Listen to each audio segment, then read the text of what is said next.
ജീവിതം സാധാരണ നിലയിലേക്ക് തിരികെ എത്തുന്നതായി തോന്നിയ സമയം. ഒരു പുതിയ രാത്രിയാത്ര വീണ്ടും അപകടത്തിൻ്റെ വാതിൽ തുറക്കുകയാണോ? ജിമ്മിയും അപ്പച്ചൻ ചേട്ടനും മാമച്ചനും, ഇവരെ കാത്തിരിക്കുന്നത് വെറും നായാട്ടോ അതോ മറ്റൊരു ദുരന്തമോ? കേൾക്കാം നാമ്പെടുക്കുന്ന പ്രണയം എന്ന പ്രണയ നോവലിൻ്റെ 41-ാം ഭാഗം. പുല്ലരിയിൽ പ്രത്യേകമായ സംഭവ വികാസങ്ങളൊന്നും ഇല്ലാത്ത കാലമായിരുന്നു അത്.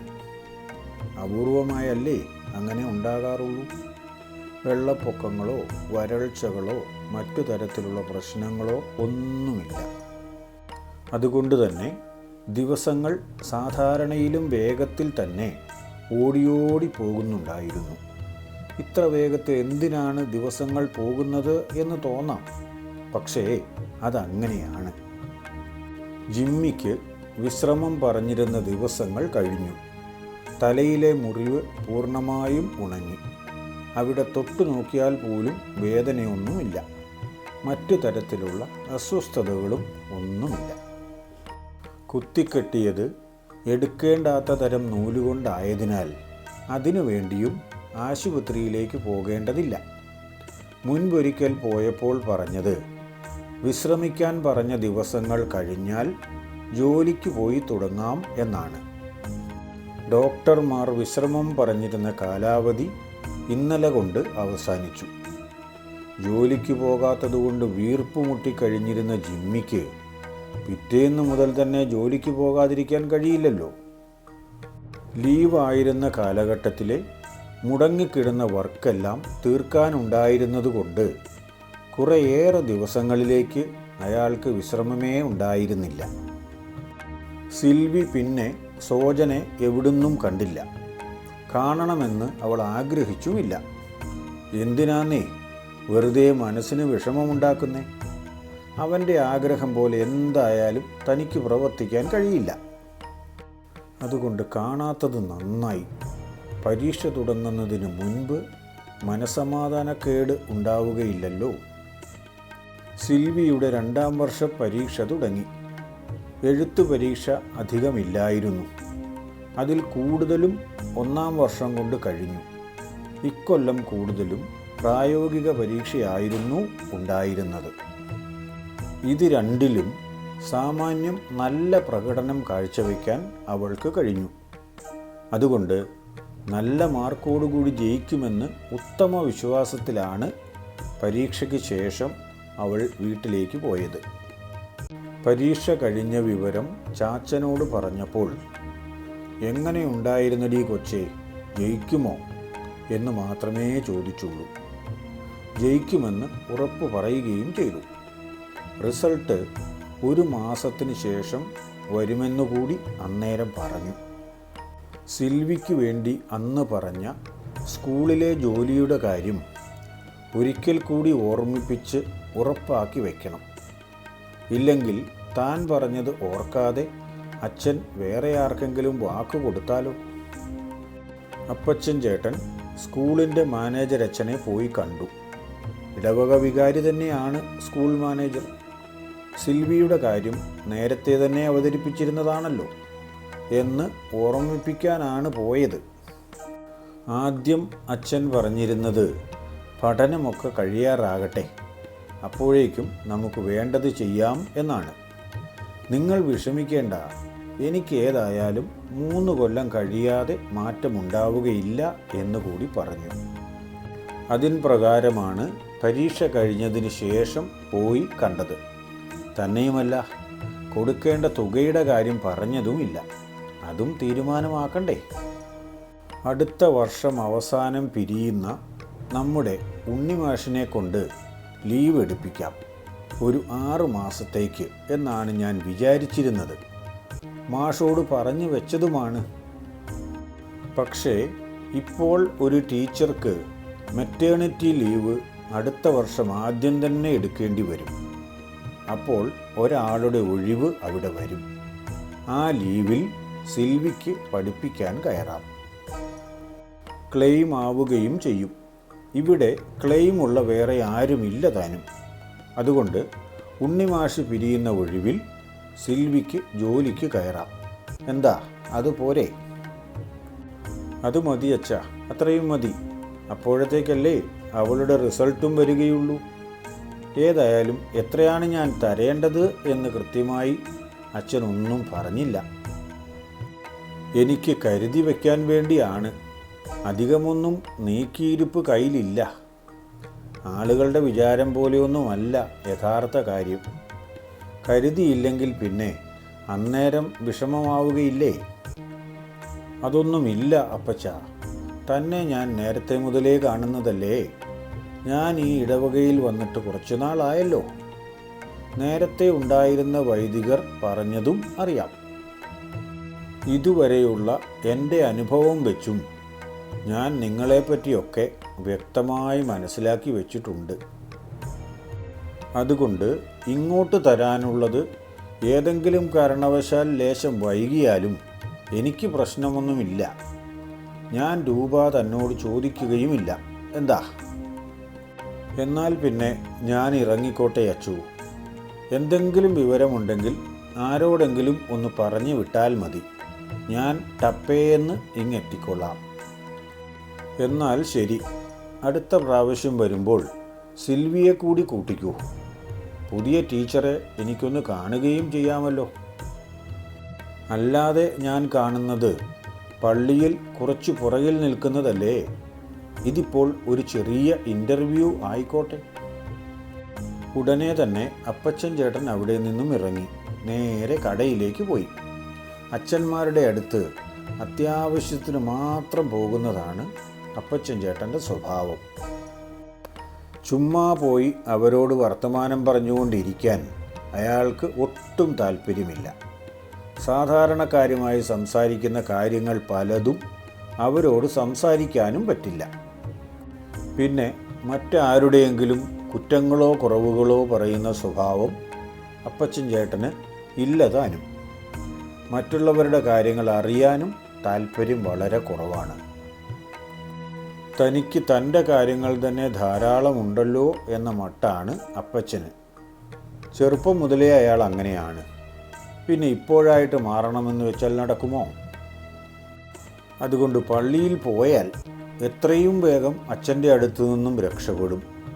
അങ്ങനെ തന്നെയാണ് ഇന്നും ചെയ്തത്. ഇല്ലായിരുന്നെങ്കിൽ പിന്നെ എന്തെങ്കിലുമൊക്കെ പറഞ്ഞുകൊണ്ട് കുറച്ചു നേരം കൂടി നിൽക്കാമായിരുന്നു. അങ്ങനെയുള്ളവരുമുണ്ട് ഇടവകയിൽ ധാരാളം പേർ. ഓരോരുത്തർ ഓരോ രീതിയാണല്ലോ. കടയിൽ ചെല്ലുമ്പോൾ മാമച്ചൻ വന്ന് കാത്തിരിപ്പുണ്ടായിരുന്നു. കാട്ടിൽ പോകാനുള്ള പരിപാടിയാണെന്ന് തോന്നുന്നല്ലോ. ഇനി സാറാമ്മ സമ്മതിക്കുമെന്ന് തോന്നുന്നില്ല. അവൾ സമ്മതിച്ചില്ലെങ്കിൽ താൻ പോവുകയുമില്ല. ഇട്ടിരാച്ചൻ്റെ മരണം അവളെ വല്ലാതെ പേടിപ്പിച്ചിട്ടുണ്ട്. അതുകൊണ്ട് ഉടനെ എങ്ങും അവൾ സമ്മതിച്ച് തോക്കെടുത്ത് തരും എന്ന് എനിക്ക് തോന്നുന്നില്ല. കാര്യം പറഞ്ഞാൽ അത് മാത്രമേ തനിക്കൊരു വിനോദമായി ഉള്ളൂ എന്ന് പറയാം. പക്ഷേ അങ്ങനെയാണെങ്കിൽ പോലും അത് സാറാമ്മ കൂടി സമ്മതിക്കുന്നുണ്ടെങ്കിൽ മാത്രം മതി. അല്ലാതെ തനിക്ക് മാത്രമായിട്ട് അവൾക്കിഷ്ടമില്ലാത്ത ഒരു വിനോദം എന്തിനാ? കടയിലേക്ക് കയറിയപ്പോഴേ മാമച്ചൻ പറഞ്ഞു, ഞാൻ വന്നിരിപ്പ് തുടങ്ങിയിട്ട് കുറേ നേരമായി. സാറാമ്മയെ കണ്ടപ്പോഴാണ് അറിഞ്ഞത് പള്ളിയിലേക്ക് പോയതാണെന്ന്. ഏതായാലും വന്ന് കണ്ടിട്ട് പോകാമെന്ന് കരുതി. എന്താ പ്രത്യേകിച്ച്? അന്ന് ഉപേക്ഷിച്ച പരിപാടിക്ക് പോകാൻ വേണ്ടിയിട്ടാണോ? കാട്ടിലേക്ക് പോകാൻ വേണ്ടിയാണെങ്കിൽ സാറാമ്മ സമ്മതിക്കുമെന്ന് തോന്നുന്നില്ല. തന്നെ കണ്ടിട്ട് അവൾ എന്തു പറഞ്ഞു? കാട്ടിൽ എൻ്റെ കെട്ടിയോനെ കൂട്ടിക്കൊണ്ടുപോകാൻ ചേട്ടൻ ദയവ് ചെയ്ത് വരരുത് എന്ന് പറഞ്ഞു. പരിഭവമൊന്നും വിചാരിക്കാനോ പിണങ്ങാനോ പറഞ്ഞതല്ല. എനിക്ക് ആശ്രയമായിട്ട് ആ ഒരാളേ ഉള്ളൂ. അതുകൊണ്ട് പറഞ്ഞെന്നേ ഉള്ളൂ. ചേട്ടന് ഞാനൊരു സഹോദരിയെപ്പോലെയാണെന്ന് എനിക്കറിയാം. പറഞ്ഞത് തെറ്റായി പോയെങ്കിൽ എന്നോട് ക്ഷമിക്കണം എന്നാണ് പറഞ്ഞത്. എന്നിട്ട് തനിക്ക് എന്തു തോന്നി? എന്തെങ്കിലും വിഷമം തോന്നിയോ? തോന്നിയെങ്കിൽ ക്ഷമിച്ചു കളയിടൂ. പെണ്ണുങ്ങളല്ലേ, അതുങ്ങളുടെ കാര്യം അത്രയേ ഉള്ളൂ. അവർക്ക് അവരുടെ കുടുംബജീവിതം എന്ന ഒരൊറ്റ ചിന്ത മാത്രമേ ഉള്ളൂ. സാറാമ്മ അങ്ങനെ പറഞ്ഞതിൽ എനിക്കൊരു പരിഭവവും തോന്നുന്നില്ല. അല്ലെങ്കിലും അവൾ എനിക്ക് പെങ്ങളെ പോലെയാണ്. കാട്ടിലേക്കുള്ള പോക്ക് ഞാനും ഏതാണ്ട് നിർത്തിയ മട്ടാണ്. അവിടെ വീട്ടിലും പ്രശ്നമുണ്ട്. ഭാര്യ മാത്രമല്ല, മകനും ഇതിനെതിരെയാണ്. കാട്ടിലേക്ക് ഇനിയില്ല എന്ന് ഞാനും തീരുമാനിച്ചു. ഇപ്പോൾ ഞാൻ വന്നത് പക്ഷേ എൻ്റെ പറമ്പിൽ കൂടി തന്നെ കാട്ടിലേക്ക് കടന്നു പോകുന്ന ഒരു വഴിയുണ്ട്. എല്ലാ ദിവസവും അതിലെ മുള്ളൻ വരുന്നുണ്ട്. ഒരു കൂട്ടമുണ്ട്. സമീപ പ്രദേശങ്ങളിലുള്ള കപ്പയൊക്കെ ഏതാണ്ട് തീർക്കാറാക്കി. അവയിൽ നിന്നും ഒരു 2 എണ്ണത്തിനെയെങ്കിലും തട്ടിയാലേ അവർക്ക് ബാക്കിയുള്ള കപ്പയും കൂടി എങ്കിലും കിട്ടുകയുള്ളൂ.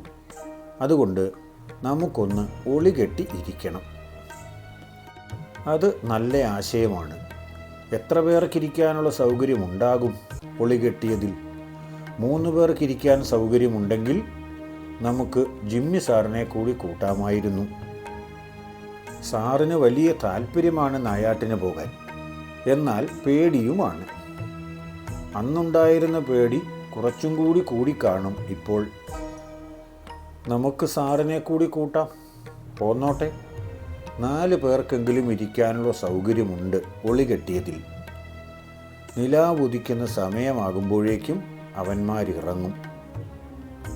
ഇന്ന് 9 മണി കഴിയുമ്പോഴേക്കും നിലാവുദിക്കും.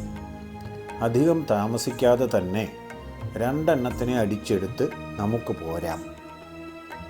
താൻ ഇക്കാര്യം സാറാമ്മയോട് പറഞ്ഞോ? വിശദമായി സംസാരിച്ചെങ്കിൽ എതിരഭിപ്രായം പറഞ്ഞിട്ടുണ്ടാവില്ല. ഞാൻ പറഞ്ഞു. സാറാമ്മയെങ്ങും ഒരു എതിരും പറഞ്ഞില്ല.